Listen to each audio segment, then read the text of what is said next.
Krishna. All glories to the assembled devotees. Hare Krishna. All glories to Sri Guru and Sri Gauranga.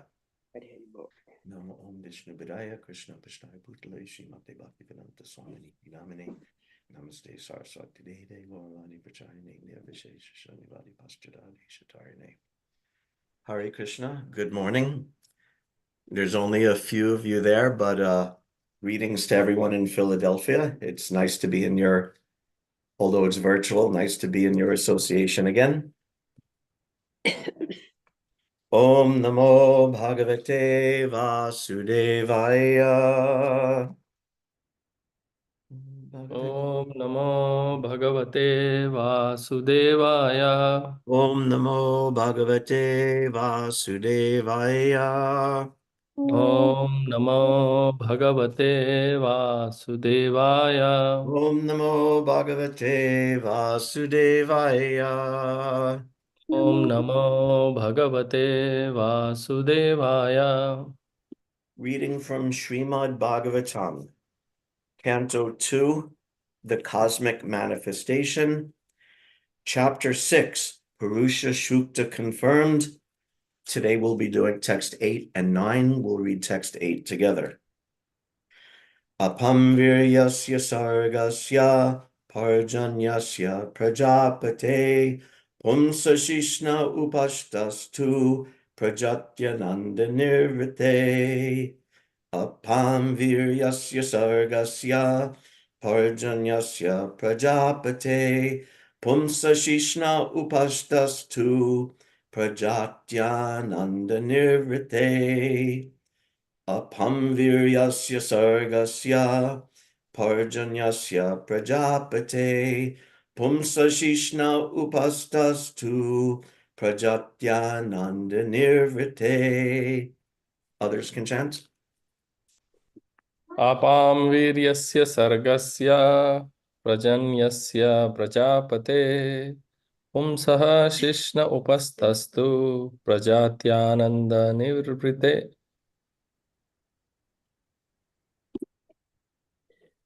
Apam Viryasya Sargasya Prajanyasya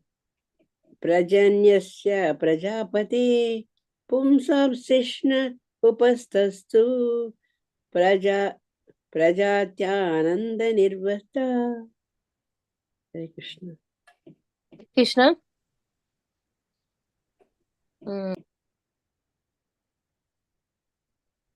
Anyone else? Hare Krishna. Hare Krishna. Apama viryasya sargasya parjanyasya prajapateha pumsaha shishna upastastu prajatyananda nirvritatehe. Hare Krishna. Hare Krishna. Apam Viryasya Sangarsya Parjanyasya Prajapate Pumsam Shisna Upastastu Prajati Ananda Nivrite. Apam viryasya sargasya parjanasya prajapate pumsam shishna upastastu prajati ananda nibrite. Hare Krishna. Anyone else? Okay, word for word translation. Apam, of water. Viryasya, of the semen. Sargasya, of the generative. Parjanyasya, of rains. Prajapate, of the creator. Pumsa, of the Lord. Shishna, the genitals. Upashtatu, the place where the genitals are situated. Prajati, due to begetting. Ananda, pleasure. Nirvrite, cause. Translation. From the Lord's genitals originate water, semen, generatives, rains, and the procreators. His genitals are the cause of a pleasure that counteracts the distress of begetting. Purport by His Divine Grace Srila Prabhupada. The genitals and the pleasure of begetting counteract the distresses of family encumbrances. One would cease to generate altogether if there were not, by the grace of the Lord, a coating, a pleasure-giving substance on the surface of the generative organs. This substance gives a pleasure so intense that it counteracts fully the distress of family encumbrances. A person is so captivated by this pleasure-giving substance that he is not satisfied by begetting a single child, but increases the number of children with great risk in regard to maintaining them, simply for this pleasure-giving substance. This pleasure-giving substance is not false, however, because it originates from the transcendental body of the Lord. In other words, the pleasure-giving substance is a reality, but it has taken on an aspect of pervertedness on account of material contamination. In the material world, sex life is the cause of many distresses on account of material contact. Therefore, the sex life in the material world should not be encouraged beyond the necessity. There is a necessity for generating progeny, even in the material world. But each generation of children must be carried out with full responsibility for spiritual values. The spiritual values of life can be realized in the human form of material existence, and the human being must adopt family planning with reference to the context of spiritual values and not otherwise. The degraded form of family restriction by use of contraceptives, etc., is the grossest type of material contamination. Materialists who use these devices want to fully utilize the pleasure potency of the coating on the genitals by artificial means, without knowing the spiritual importance. And without knowledge of spiritual values, the less intelligent man tries to utilize only the material sense pleasure of the genitals. Apamviryasya sargasya parjanyasya prajapate pumsashishna upashtastu prajatyananda nirvrite. From the Lord's genitals originate water, semen, generatives, rains, and the procreators. His genitals are the cause of a pleasure that counteracts the distress of begetting.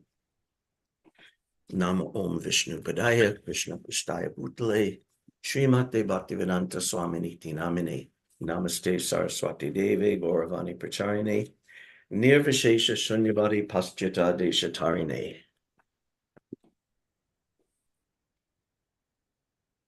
So this is an interesting verse, a little explicit's not the word I'm looking for, but it's sort of challenging and very interesting and actually important explanation. So let's look at the verse itself first. Apam is water. We know ap from Bhagavad Gita, Bhumir ap, Angalo Vayu, that Krishna's energies, earth, water, fire, air, ether. So ap is water. So water is coming from a source. Everything is coming from a source, but water is coming from a source. Viryasya. We also know this word virya. Many of these words should be familiar to us.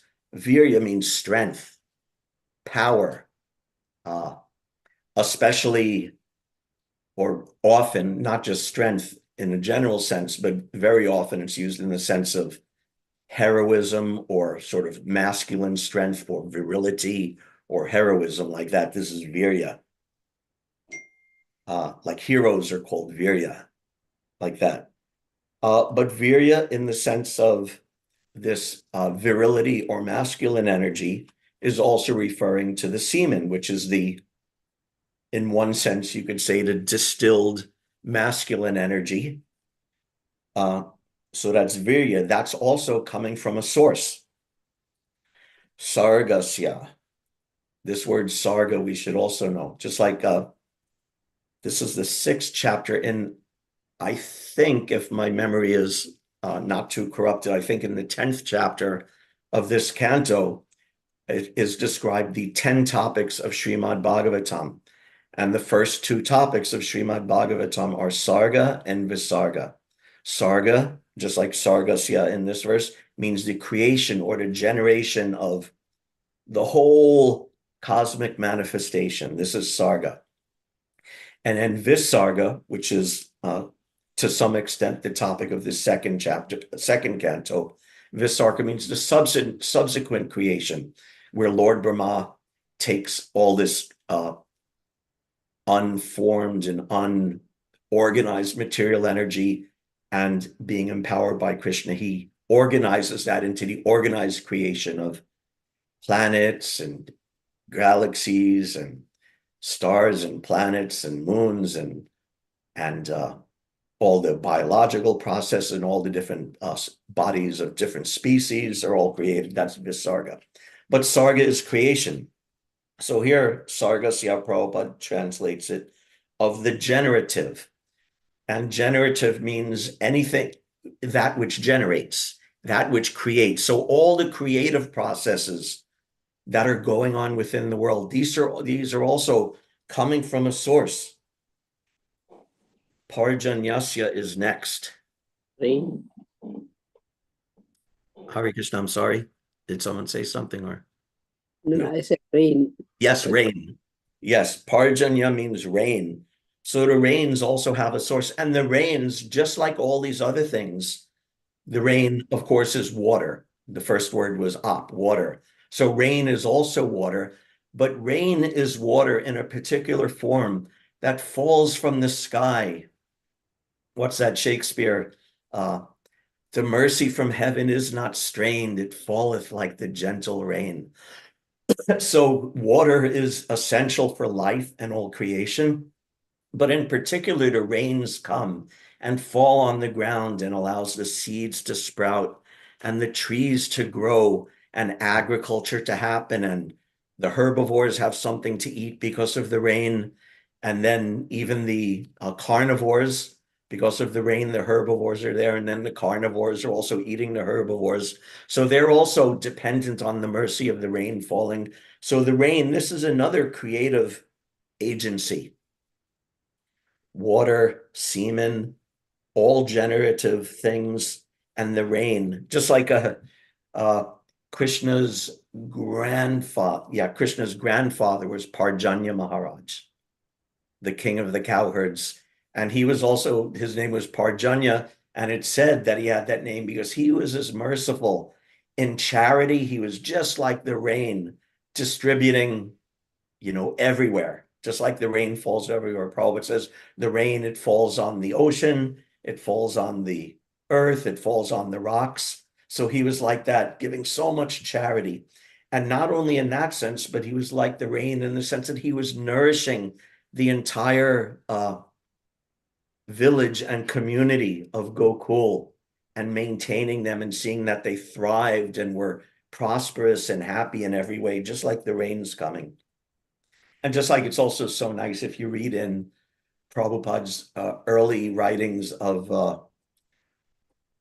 Light of the Bhagavat, where he took the 10th canto, couple of chapters, and he wrote very beautiful, poetic, nice comments, purports on each one.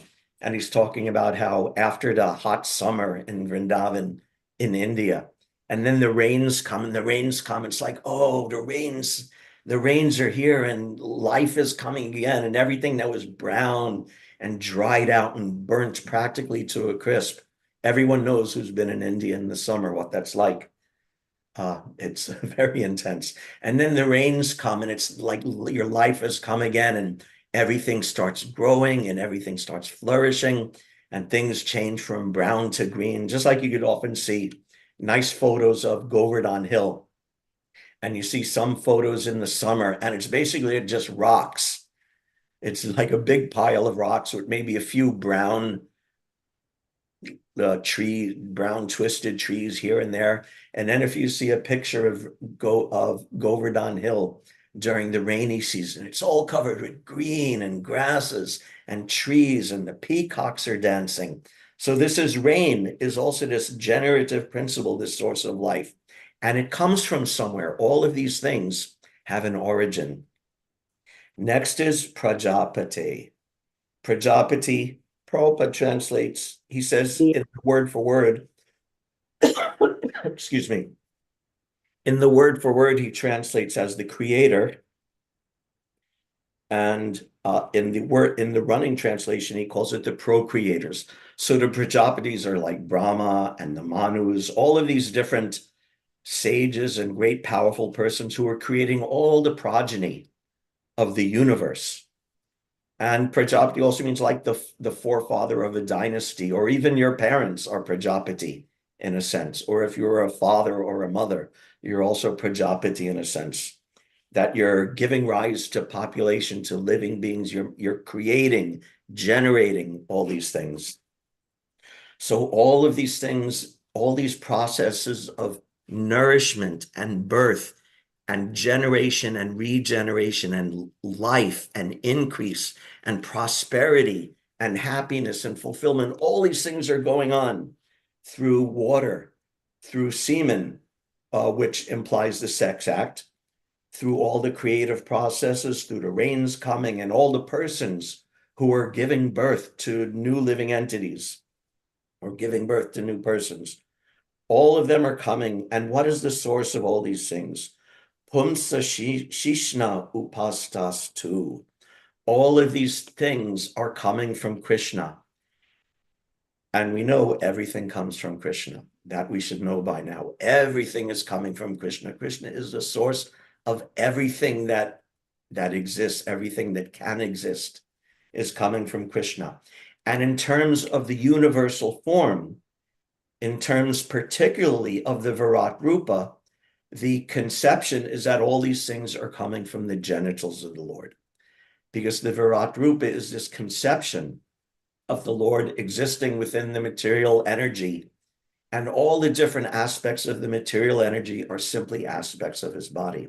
So these aspects, the rain, the water, all the life-giving and regenerative principles of life are coming from Pumsa Shishna Upashtas tu. His genitals are the cause of and the source of all of these things. And all of these things, the life, creation, maintenance, and fulfillment, all these forms of growth and fulfillment of happiness, also coming from the genitals, described very interesting. Prabhupada would say this in different ways in different places. His genitals are the cause of a pleasure that counteracts the distress of begetting. Because all these things, creation and giving birth and families and maintaining and prospering, all of these things can involve hard work and distress and anxiety and all these things. But the pleasure that comes from Krishna's genitals counteracts that. Prabhupada actually says in the purport that no one, if it wasn't for the pleasure of sex life, if there wasn't, as he says, a very interesting way, if there wasn't this pleasure-giving substance on the coating on the genitals, if it wasn't for that pleasure, no one would have children. So this is sort of another motivating factor. And this is part of the equation of the life-giving and birth-giving and increase and fulfillment. This is also part of it. And also, because all of this active creation is equated to some degree with the sex act by describing it as semen, that Krishna's semen is the source of this life. This is also described so many places. Sarva yoneshu kunteya, murteya sambhavantiya. That all of the different species and all of the different species and beings and manifestations, all of them come, sarva yoneshu kunteya. All of them are being born from the womb of the material nature. Mortaya Sambhavantiya Tasam Brahma Mahadyonir. So the material energy is the great womb that gives birth to all of these things. But he concludes Aham Bija Pradapita. So Krishna, in this sense, is the masculine principle of the seed giver, just like in ordinary sexual reproduction. The male is the seed giver, and the woman is the womb that nurtures that seed to growth. So similarly, the material energy is creating all of these things, all of these amazing manifestations, but that's happening because the seed has been injected by Krishna into the material energy. So in this sense, Krishna is, in this particular sense at least, Krishna is the male principle, the seed-giving principle, and the material energy is the female principle. That's why the material energy is generally represented as Durga or Sati, or Brahma Samhita says Rama Devi, the goddess of material energy. And Krishna is the male principle. So this is a very interesting and interesting analysis. It's a literal description in the sense that the Virat Rupa is a real conception. So we can take it as a literal thing that Krishna's genitals are impregnating the material energy and directly causing all of the life and growth and reproduction and fulfillment within this world. It could also be understood allegorically that Krishna is the father of everything and we're his children, which is both literal and allegorical. Just like in Christian religion, the famous prayer is, Our Father who art in heaven. So I'm not sure exactly what they mean by that. I don't know how literally they understand that God is the Father. But it's an allegorical meaning that Krishna is the Father in the sense that he creates us, he maintains us, he educates us, he sees to our welfare. Excuse me.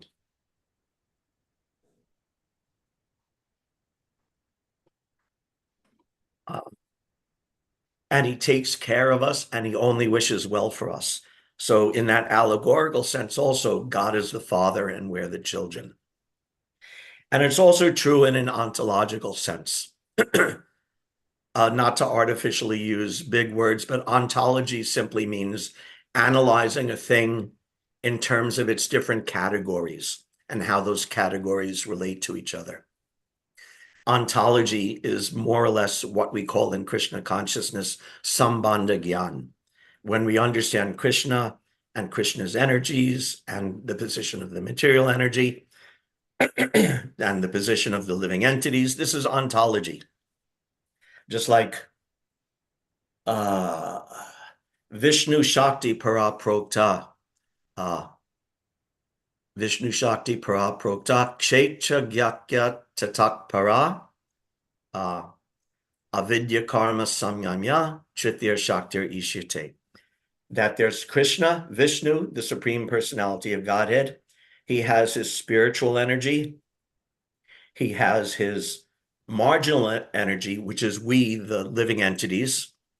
We're marginal in the sense that we're spiritual, just like his pure spiritual energy, but we've fallen under the sway of the material energy. And then there's his material energy, which consists of matter and fruitive activities and ignorance, avidya karma sangamya. So this is an ontological description, and we can also understand today's verse in that ontological way, that Krishna is the generator of everything. Through the water, through semen, through the rains, through all generative processes, he's the creator of everything. And everything else is his created. Krishna is, there's the Shakti and the Shaktiman. Shakti, Shaktimate, or Abeda.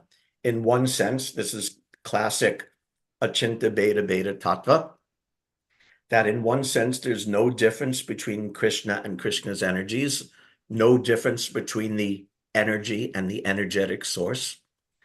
Just like the sun in the sky, 93 million miles away, and the sunlight coming down and shining in my window are one.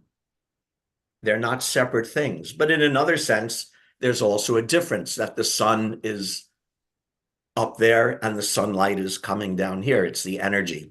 So in one sense, it's one. In another sense, it's different. So this is Sambandha Gyan. And from this verse, we can understand this most basic element of Sambandha Gyan, that Ekala Ishwara Krishna Arasa Britya, that Krishna is the supreme original Lord of everything, and everyone else, being his creation, being his product, being his energy, is subordinate to him and is meant to be his servant. So this is some of the understanding of this verse today, and understanding it in these different ways. That Krishna is the seed-giving father. He injects that seed, which is we living entities, into the material nature. And the result is us in this material world. Brahma Samhita also says, Linga Yonyatmika Jata Ima Maheshwari Praja.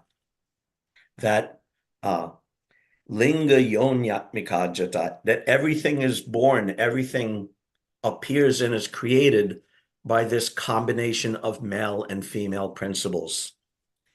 And Krishna is the male principle, and the material energy is the female principle. And in particular, Brahma Samhita explains that Krishna impregnates by his glance. We know also from Brahma Samhita that Krishna can perform the acts of any limb with any other limb. He can see with his hands.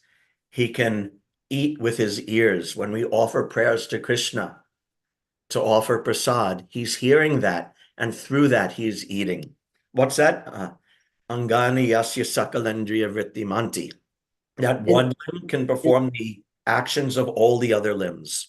So similarly, in this case, Krishna creates everything by his glance rather than by the ordinary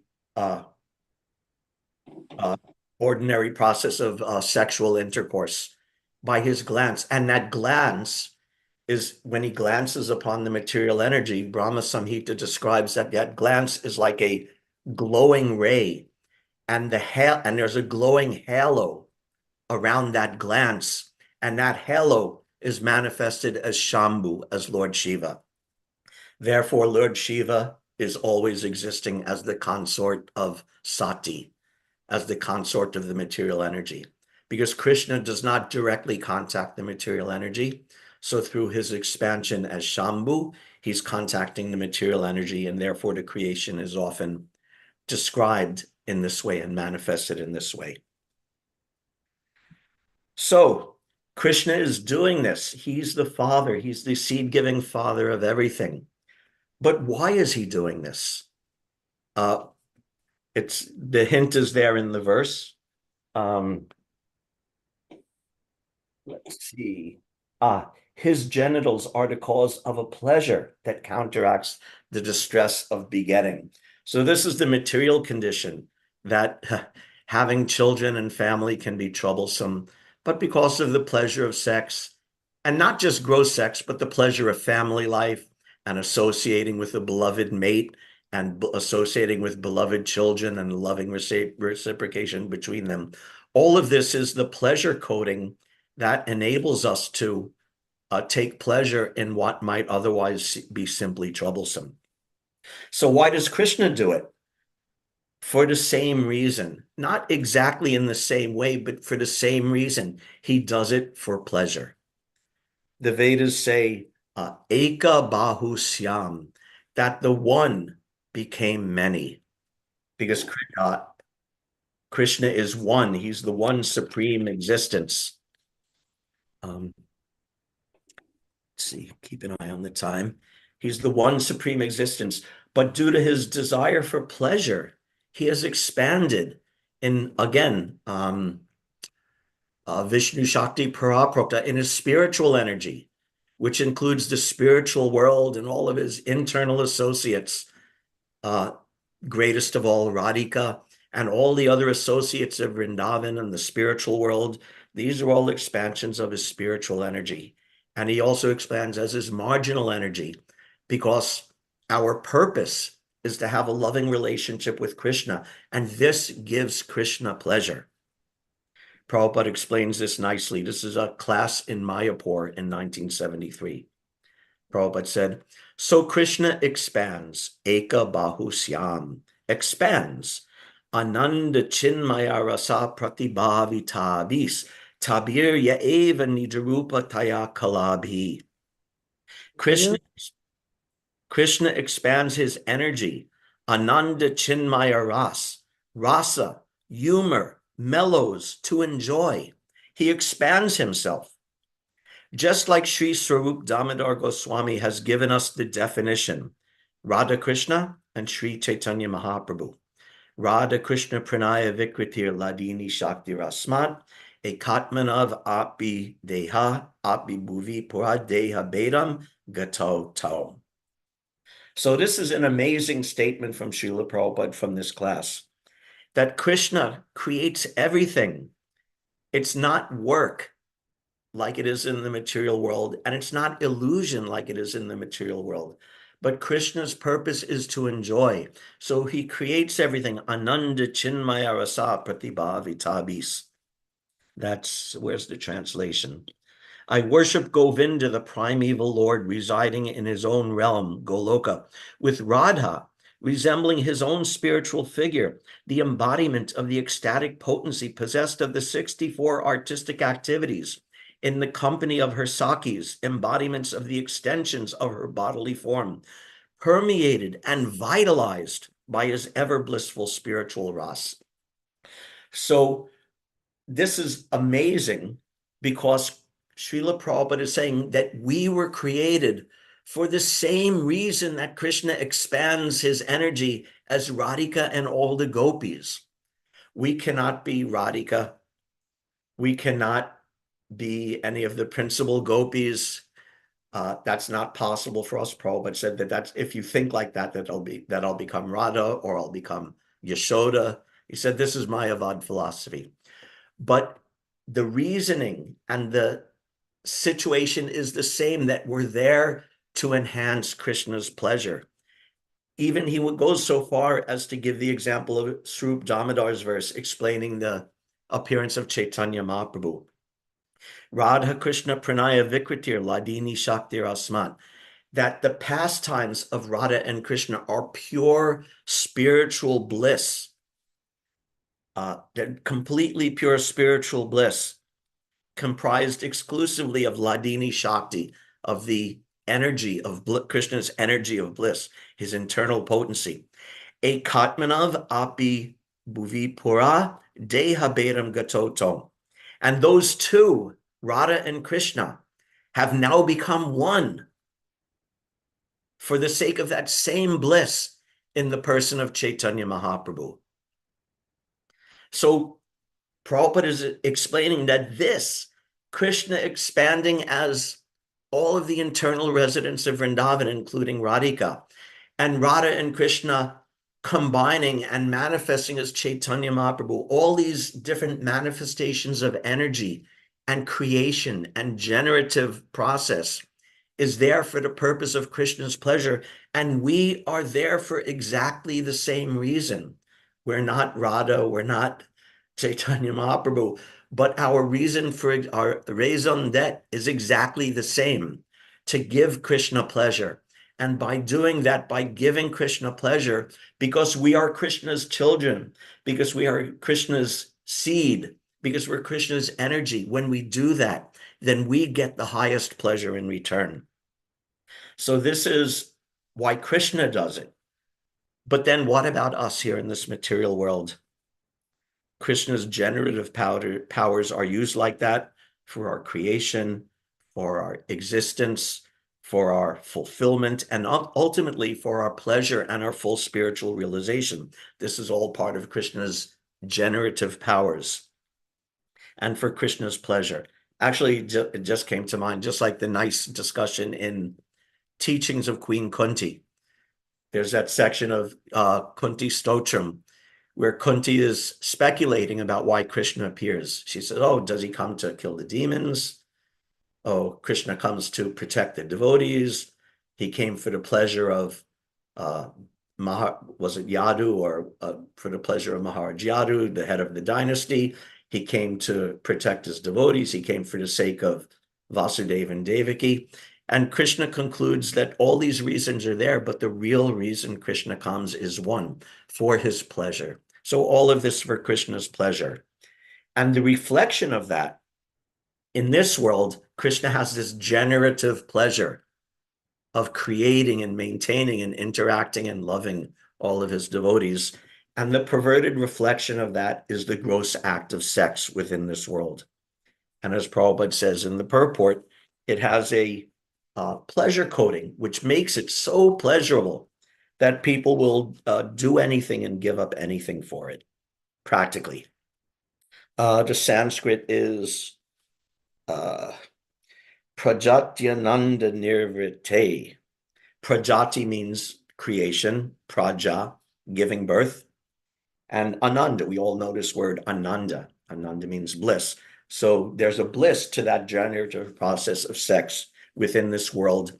And that pleasure is there because it's a reflection of Krishna's generative process. And nirvrite. Nirvrite means to cause or make something to happen. And that's how Prabhupada translates it. But nirvrite also means like ananda. It means a great pleasure. This is another meaning of nirvrite. So ananda nirvrite could mean that sex is the cause of pleasure, the cause of ananda. Or ananda nirvrite could also mean that sex is the pleasure of all pleasures, because both words mean pleasure. So that's a way of saying it's the highest pleasure within this material world. Let's see. And that pleasure is so great that people will sacrifice so much and work so hard for it. And as Prabhupada also says, I'll reading a little bit from today's purport. This pleasure-giving substance is not false, however, because it originates from the transcendental body of the Lord. In other words, the pleasure-giving substance is a reality, but it has taken on an aspect of pervertedness on account of material contamination. So this is the issue. Sex is real. Sex pleasure is real. And just like all the other things described in today's verse, it has an origin in the divine. So how to understand this? Generally, it's perverted. This is a very interesting description by Bhaktivinoda Thakur. Glance at the time. This is from Bhaktivinoda Thakur's Chaitanya Sikshamrita, from chapter 5, entitled The Determination of Rati. Rati means rasa, or one's loving relationship with Krishna. So here he's giving a description of how this rati, or loving relationship with Krishna, becomes perverted. Quote, in this world, many examples of material rati are noticed in the life of those who are addicted to intoxication, who are voluptuous, extremely worldly minded, and voracious. Then he goes on, Majnu does not live if Layla dies. I'm sure every Indian person here knows Majnu and Layla. Yes, and anyone? Yes, Prabhu. You've heard Mother, Majnu and Layla? Yes, in India, this is very famous. Throughout India and also actually throughout the Arab world. This is originally a story from Arabia, and it became popular in Persia and popular in India. There's been at least like a couple dozen Bollywood movies about Majnu and Layla, great love story. And in fact, in America, that's for the Indians who know Majnu and Layla. And for the Americans who know Eric Clapton, the song Layla is named after Layla from this great love story of Majnu and Layla. But anyway, Majnu does not live if Layla dies. If Urvasi goes away, there is no hope of life for King Yayati. In the Bhagavatam, we read about Urvasi and Yayati.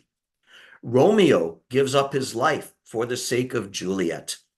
Examples of this sort are frequently seen in books. They are indeed a sign of rati, But what is that rati? The sentient jiva, when engrossed in matter, considers himself as matter, and his sense of love of God becomes perverted. He gives up the conception of God as the vishaya, or the object of love, and instead accepts matter as the object of love and directs his rati towards it.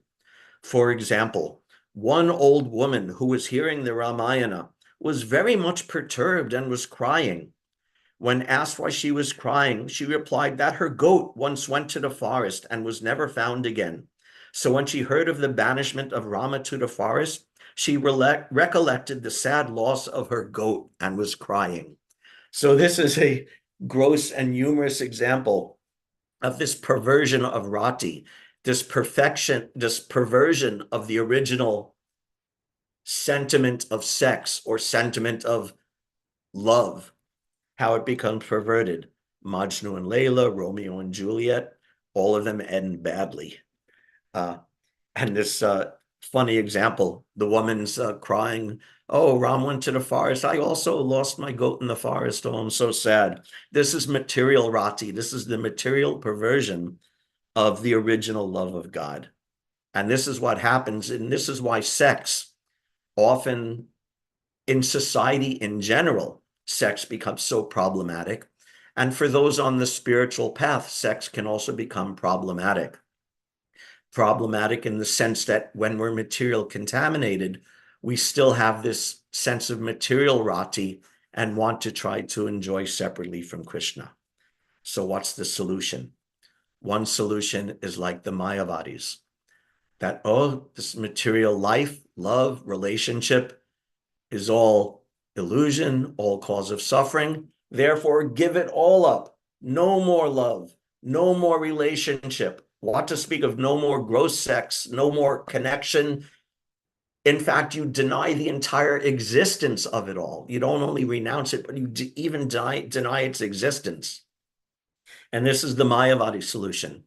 And of course, because as Prabhupada says, that this existence of sex, sentiment of sex, is a reality because it's coming from the Supreme. So because the Mayavadis are denying it, they're in a false position, and patantito najati yusmaragraya. They absolutely will fall down from their position of imagined superiority. So that's not a solution, to deny its existence. Then there's another solution, which is valid within Vaishnavism, and that's the life of brahmachari. That, okay, this sexual sex act, the pleasure of sex act is so tempting, and if not reined in, and if not understood properly, it can cause so much trouble and attachment and lead to fall down and so much trouble and work, that let me just remain brahmachari or sannyasi. Although sannyas is forbidden in Kali Yuga, but that's a separate topic we won't touch today. But this is another solution. This is a solution that will work for, at least long term, is not practical for most people. Just we've seen through experience, not practical. If someone can do that and devote their life 100% not to family life, the energy in family life, but devote it to preaching and bhajan, this is a glorious thing. But the majority of people cannot or will not do that. And in fact, I'll go further and say the majority of people should not do that. Because there's another understanding that, again, reiterating as Prabhupada said, these things, the pleasure of sex life and attachment and family life, these are also coming from the divine. So there's a way to understand this. Materially, it's advantageous. Prabhupada would often quote the British economist Alfred Marshall. Alfred Marshall is actually a very famous person. He's considered the father of modern economics. And this is from a scholarly article about Marshall. It says, Marshall understands that progress would not happen without assigning a peculiar role to families and women in cultivating family affections as an essential means to secure the link between these two dimensions. And the two dimensions that they're talking about is material progress and moral progress. And Prabhupada would sometimes summarize Marshall's theory and say that he would put it that family affection is the impetus or the motivation for economic development. So materially, for material advancement, this family life is an impetus. For both economic development and moral development. And this idea syncs very nicely with Prabhupada's explanation and defense of sex and family life. When done properly, there's that pleasure. We know the pleasure is coding is there. And because of family life, there's also economic development. There's propagation of the species because life has to go on. And he especially stresses that part of that responsibility, that you're getting that pleasure of sex and you have that loving relationship. That's another thing that sex does. It binds affection between two people. So that happens and the children come. And when the children come in payment, in one sense, in payment for that pleasure, that you now have a duty, because no benefit comes without a concomitant responsibility. So the responsibility is that you have to train those children to be of the good quality, of best quality, not Varna Sankara, to use Bhagavad Gita's word, not unwanted progeny or useless progeny, but to take them to the highest level of morality, of spirituality, and ultimately of love of Krishna. This is the progressive value of sex and family life. Bhagavatam says, Pita nasasyat, janani nasasyat. If you're not willing to train your offspring to become devotees, to worship Krishna, to devote their lives to Krishna, whether they take it or not, they're individuals, they have to decide their own life. But as a parent, as a Prajapati, you have that responsibility that you have to train them as devotees. And if not, Pita nasasyat, don't become a father if you can't do that. Janani nasasyat, don't become a mother if you can't do that. Namochayat ya samupetya mrityum, unless you can free them from the cycle of birth and death. Now, again, ultimately, it's every individual's responsibility to free themselves from the cycle of birth and death. But it's the parents' responsibility to teach them, the children, to train them, to give them the knowledge and the practice and the culture so that they can take that process and free themselves from the cycle of birth and death. This is the beauty and the glory of sex life and family life. Prabhupada once quoted Srila Bhakti Siddhanta and said, if I could have Krishna conscious children, I would have sex, whatever he said, hundreds of times, many times.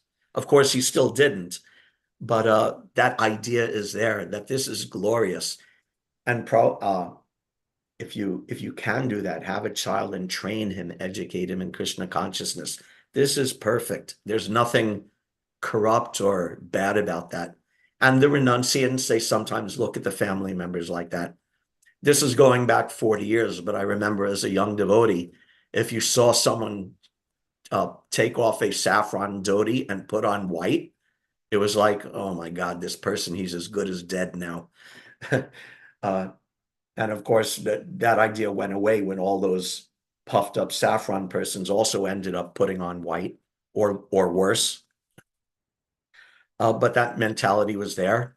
Even when Prabhupada, in the early days when he was in Gaudiya Math, sometimes the renunciates at the temple would refer to our Srila Prabhupada as a rotten grihasta.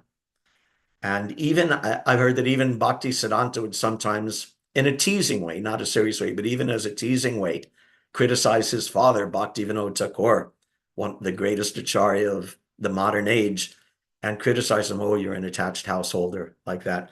But look what Bhaktivinoda Thakur did.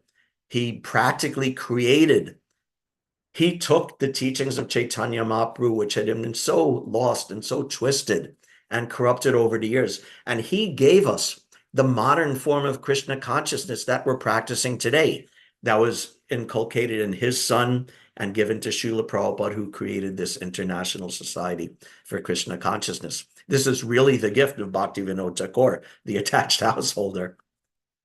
So it's such a glorious thing. Oh, what else? I'm trying to think. Oh yeah, early in ISKCON there was big battles between the sannyasis and the grihastas. The sannyasis criticizing the grihastas. So all of this is going on. Prabhupada said that a person who can be married and have an attractive spouse and still, despite that, be controlled and fully engaged in Krishna consciousness, that person is better than any brahmachari. So this is the glorious thing, that sex life and family life utilized in Krishna consciousness is a beautiful thing. Not unrestrictedly. Everything is restricted. Everything is governed by rules of Dharma. Prabhupada explained the purpose of sex is to create children. Of course, sex has many effects, but its explicit purpose is to have children. So sex is for having children. It also gives that pleasure. It also cements a loving relationship between the sex partners. That's why casual sex is such a problem. Aside from it being sinful, which is problem enough, it also destroys this system of the natural development of affection, because this is one of the natural purposes and consequences of sex, that when you have sex with someone, the tendency is to love them. But if it becomes so casual and so cheap, then that sense of affection and that ability to form healthy, loving relationships can become damaged. So anyway, so many things going on there, which we won't go into. But anyway, there is a way that this sex act can be perfectly utilized for producing children. Prabhupada explained once a month during the fertile period of the woman's menstrual cycle and accompanied with some Garbhadan Samskara. Many, many times he talked about Garbhadan Samskara in a general way. So some kind of spiritual, religious, purificatory ceremony is there. One time in one letter, Prabhupada recommended that before conception, the partners should chant 16 rounds as purification. So anyway, this is why he always stressed no illicit sex. He would always preach this. And in fact, many times he would say, when someone would complain, he would say, I don't say no sex, I say no illicit sex. So when it's engaged properly, when it's understood properly, and when it's part of a life where you recognize that Krishna is the Supreme Personality of Godhead, and you're living your life in service to Krishna and loving or trying, practicing to develop love of Krishna, then sex takes its rightful place in the life of the living entity. Balam balavatam chaham kamaraga vivarjitam. Bhagavad Gita says, Krishna says, I am the strength of the strong. Again, strength like virya, right? So Krishna is the strength of the strong, but he's not perfectly represented in any strength, just like a demon or an elephant can be strong. But he says, Kama Raga Vivarjitam, and the best manifestation of that strength, where I am most purely represented, Kama Raga Vivarjitam, is when that strength is free from lust and free from attachment. And then he goes on, Dharma Virudo Bhuteshu Kamosmi Bharatar Shava. He says, O Arjuna, not only am I the strength of the strong, but I'm sex, I'm lust. But what kind of lust? Dharma. Actually, all sex in this world is a manifestation of this Virat Purusha description of Krishna as Krishna's genitals as being the source of procreation in this world. But in particular, for those who are interested in spiritual life, we want the purest manifestation of Krishna in sex life, and that is Dharma Avirudho Bhuteshu. Dharma Avirudho. Dharma means religious principles. Virudha means discrepancy or against those religious principles.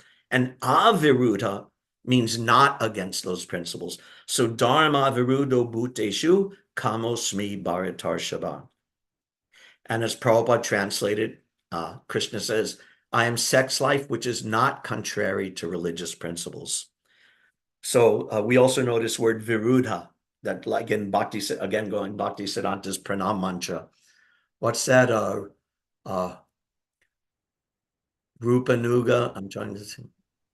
Rupanuga Virudhapa Siddhanta. That Bhakti Siddhanta is a strict follower of the principles of Srila Rupa Goswami and Viruddha. And he's completely against the corruption of religious principles and apasiddhanta, those corrupted ideas that are against the conclusions of devotional service. So in the material world, for the material attached person, their kama, their lust, their sex is dharma viruddha. It's against religious principles. But for the devotee, when it's restricted properly and engaged properly, his sex life is dharma aviruddho. It is not against religious principles. Therefore, Krishna himself is present there. Just like in the Virat Rupa we're hearing today, Krishna's existence as a male person with genitals and semen and virility, all of these things are present within the material world. And this is Krishna. Krishna is present there in the Virat Rupa. So even more so, the devotee in family life who knows how to properly utilize this process of sex in the restricted way and in the proper way to create excellent progeny of devotees, then Krishna is even more present, personally present there. So that's why grihastas don't need to be ashamed unless you're actually doing something to be ashamed of. But being a good grihasta is nothing to be ashamed of. Rather, it should be glorified. Like Prabhupada said, if you're a proper grihasta and controlling yourself despite living with a partner, then you're better than a brahmachari. So this is the glorious thing. And all of this is a reflection of Krishna's existence in the Virat Rupa, giving us this example and giving this sense of his existence in all these activities of material life. One final verse to illustrate this is from earlier in the Bhagavatam, in the 5th chapter of the 1st canto. Amayo yaschabhutanam jayatayena suvrata tadeva hyamayam dravyam na punati chikitsitam. O good soul, does not a thing applied therapeutically cure a disease which was caused by that very same thing? Prabhupada gives the example that just like if you eat too much sweet rice and you get a bellyache, one thing you could do supposedly to alleviate the bellyache is to eat some yogurt, eat some dahi. So sweet rice is a milk product, dahi is a milk product. You might say, oh, that's crazy. Milk products made me sick. Why would I take milk products to make me better? But this is the point, something applied therapeutically and by a knowledgeable physician will cure the disease that was caused by the foolish use of the same thing. So sex is exactly like that. Sex is so contaminating in this material world and so attaching. It's so, it drags you into the bodily concept of life so strongly, so powerfully. But when it's understood properly and when it's applied properly, then it's a source not only of material happiness, not only of the pleasure of the sex act itself, and not only just the pleasure of a healthy, loving family relationship with spouses and children all together, living together happily, taking care of each other, and together advancing in Krishna consciousness, but will actually elevate one to the spiritual platform when it's understood properly. And of course, going on, this is another point, that part of that understanding is that there's also a time in your life where you give that thing up. There's also time limits on these things, but understanding it properly and understanding it intelligently will actually help us in our devotional service.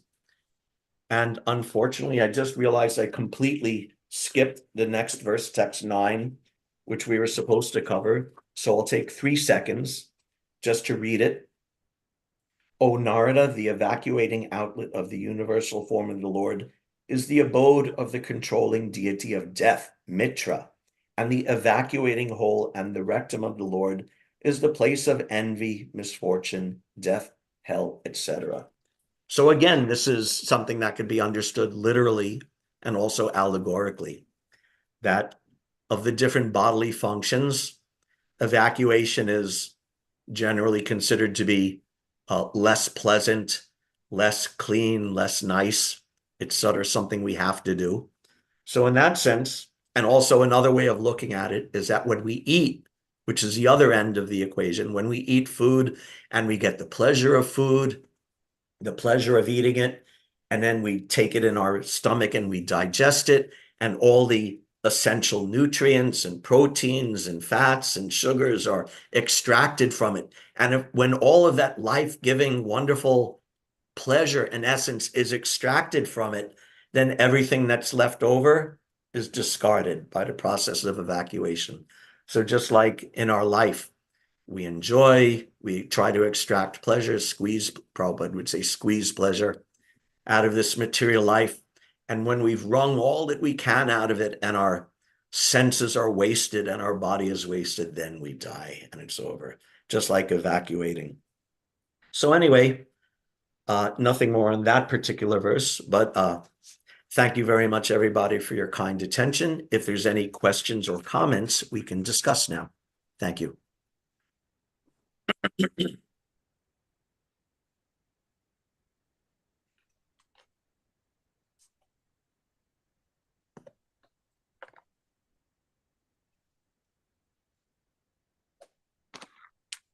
Okay. Hare Krishna, everybody. Thank you very much for your kind attention. As I said earlier, it's wonderful to virtually see and relate with all you super excellent Philadelphia devotees. I miss you all very much. And I hope everyone has a wonderful day and everything goes well for you. Hare Krishna. Thank you very much, Thank you. Prabhu. Nice talk. Patitanam pavanebhyo Vaishnavebhyo namo Vaishnavebhyo namo namaha. Thank you, Acharya Prabhu, for a wonderful Thank you. class. Thank you. Prabhu. Stay.